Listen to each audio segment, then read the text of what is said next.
নলবাৰী জিলাৰ নপ্তিপাৰাস্থিত শ্ৰী শ্ৰী বাৰগোপাল মন্দিৰৰ অষ্টাদশ বাৰ্ষিক প্ৰতিষ্ঠা দিৱস আৰু হোমযজ্ঞ মহোৎসৱক লৈ উখল মাখল পৰিৱেশ। নলবাৰী জিলাৰ নপ্তিপাৰাস্থিত বাৰগোপাল মন্দিৰৰ প্ৰতিষ্ঠা দিৱসত প্ৰতি বছৰে বিভিন্ন প্ৰান্তৰ ভক্তপ্ৰাণ লোকৰ সমাৱেশ ঘটে। বিভিন্ন প্ৰান্তৰ লোক সমাবেত হোৱা অনুষ্ঠানটিত চাকি বন্তি প্ৰজ্বলন আৰু গছৰ ডালত গামোচা বান্ধি যিয়ে মনেৰে কামনা কৰে তেওঁ মনোবাঞ্ছা পূৰ্ণ হয় বুলিও লোকবিশ্বাস প্ৰচলিত আছে। প্ৰতি বছৰে ২৬ মাঘৰ আজিৰ দিনটোতে ভাগৱত লৈ ধৰ্মীয় শোভাযাত্ৰা কৰে অঞ্চলবাসীয়ে। আমাৰ একচুৱেলি এই থানখন প্ৰতিষ্ঠা হোৱাৰ 100 বছৰৰ বেছি হ'ল, কিন্তু আমাৰ এই অনুষ্ঠানটো এইবাৰ 18 বছৰ হৈ দিছে। এইবাৰ অষ্টাদশ বাৰ্ষিক আমাৰ শ্ৰী শ্ৰী বাৰগোপাল থান প্ৰতিষ্ঠা দিৱস হোমযজ্ঞ মহোৎসৱ। আমি ইয়াতে প্ৰতি বছৰে 15-20 হাজাৰ মানুহক আমি ঐক্যায়ন কৰাৰ ব্যৱস্থা কৰোঁ। ইয়াতে অসমৰ বিভিন্ন প্ৰান্তৰ পৰা ভক্তপ্ৰাণ ৰাইজ আহে, তেখেতসকলে মনোকামনা কৰে, মনোকামনা পূৰণ হয় আৰু সেই অনুযায়ী তেখেতসকলে কিবা মনত কিবা দিন বুলি যি মানস কৰে সেইবিলাক তেখেতসকলে দান বৰঙণি আগবঢ়ায় আৰু সেইবিলাকৰ জৰিয়তে আমাৰ এই অনুষ্ঠানটো আজি এইখিনি পৰ্যায় পাইছে। চৰকাৰী সাহাৰ্য বুলি নোপোৱা বুলিও ক'ব নোৱাৰি, পাইছোঁ, অলপ পাইছোঁ।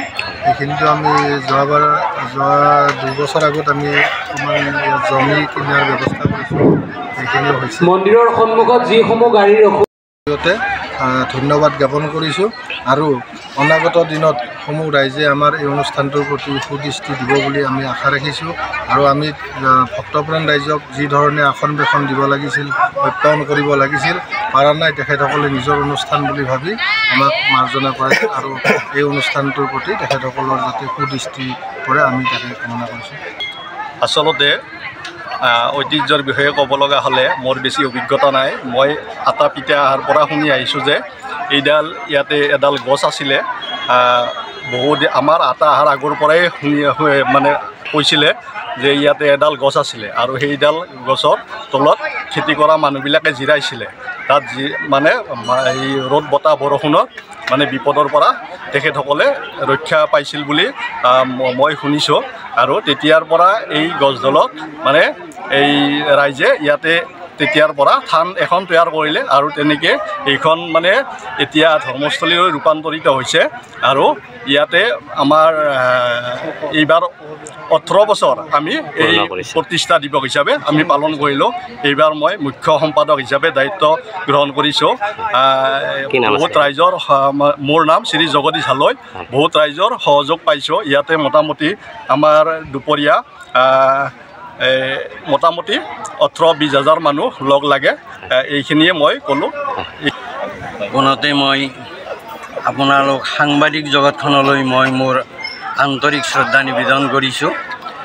আচলতে এইখন শ্ৰী শ্ৰী বাৰগোপাল থান বৰ মাহাত্ম্যপূৰ্ণ অনুষ্ঠান হিচাপে পৰিগণিত হৈ আহিছে। ইয়াত মাঘৰ মাহত বহুত প্ৰান্তৰ পৰা, বিভিন্ন প্ৰান্তৰ পৰা ভক্তপ্ৰাণ ৰাইজৰ সমাৱেশ হয় আৰু এই অনুষ্ঠানত এই বাৰগোপাল থানত যোনে যিভাৱে মানস কৰে সেই অভিলাষবিলাক পূৰ্ণ হৈ অহা বুলি আমি গম পাইছোঁ।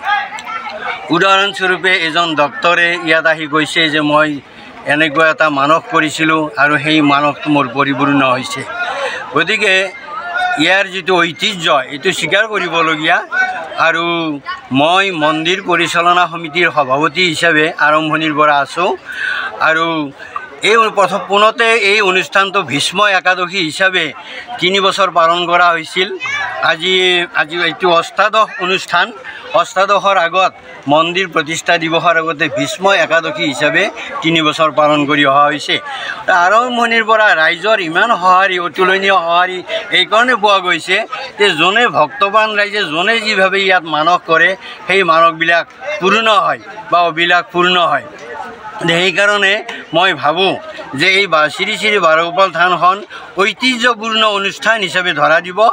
ইয়াতে আজি অষ্টাদশ মন্দিৰ প্ৰতিষ্ঠা দিৱস হিচাপে পালন হৈছে, তাৰ আগতে 3 বছৰ ভীষ্ম একাদশী হিচাপে পালন কৰা হৈছিল। গতিকে এই অনুষ্ঠানটোৰ দিনক দিনে এটা পূৰ্ণ গতিত মানে দোপে আগবাঢ়ি আহিছে।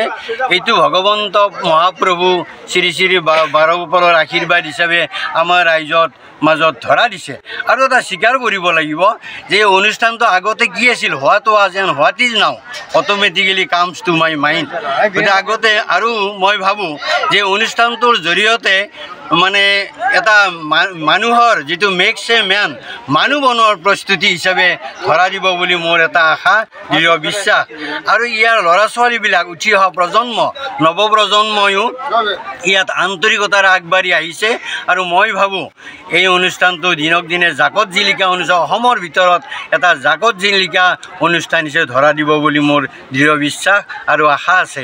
গতিকে মই আশা ৰাখিছোঁ আজি শুভক্ষণৰ শুভ মুহূৰ্তত যে অসমৰ সকলো ৰাইজৰ যাতে ইয়াত মানে ভৰিৰ ধূলি পৰে, এইটো মই আশা ৰাখিছোঁ, আন্তৰিকতাৰে কামনা কৰিছোঁ। যে মন্দিৰ পৰিচালনা সমিতিৰ সভাপতি হিচাপে মই আশা ৰাখিছোঁ। আৰু মই আশা ৰাখিম যে কৰ্তৃপক্ষৰ, আমাৰ গভমেণ্টৰ, আমাৰ চৰকাৰৰ ইয়াত সুদৃষ্টি কৰিব বুলি মোৰ এটা দৃঢ় বিশ্বাস।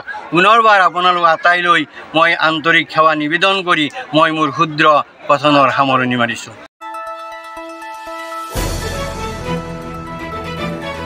দ্য নিউজলেণ্ডছ, অবিৰত তথ্যানুসন্ধান, আপোনাৰ সেৱাত খবৰ সন্ধান। দ্য নিউজলেণ্ড।